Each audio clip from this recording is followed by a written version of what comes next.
இது எப்போ வந்தது?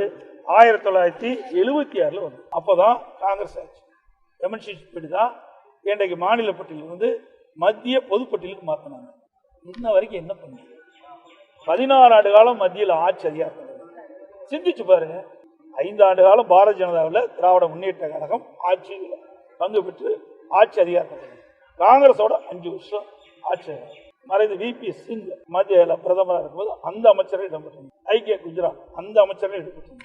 மரியாதைக்கு தேவடா அவருடைய அமைச்சர். 16 ஆண்டு காலம் மத்தியிலே ஆட்சி அதிகாரிக்கின்ற பொழுது மத்திய பொதுப்பட்டியலிருந்து ஏன் மாநில பட்டியலுக்கு மாற்றல? ஆட்சி அதிகாரம் இருக்கும் போது தாங்க நம்ம மாற்ற முடியும். அடுத்த ஆண்டு இப்போ தேர்தல் வர இருக்குது. அதை மையமா வச்சு இன்றைக்கு இந்த பிரச்சனையை கிளப்பிட்டு இருக்கிறாங்க. ஏற்கனவே உண்மையிலேயே இந்த பிரச்சனை தீர்வு காண வேண்டும் என்று திராவிட முன்னேற்ற கழகம் எண்ணி இருந்தார். அவர்கள் மத்தியிலே ஆட்சி அதிகாரம் இருக்கும் போது மத்திய பொதுப்பட்டியல் கல்வி மத்திய பொதுப்பட்டியல் இருந்தது. இங்கே மாநில பட்டியல் தாராளம் மாற்றிருக்கோம்.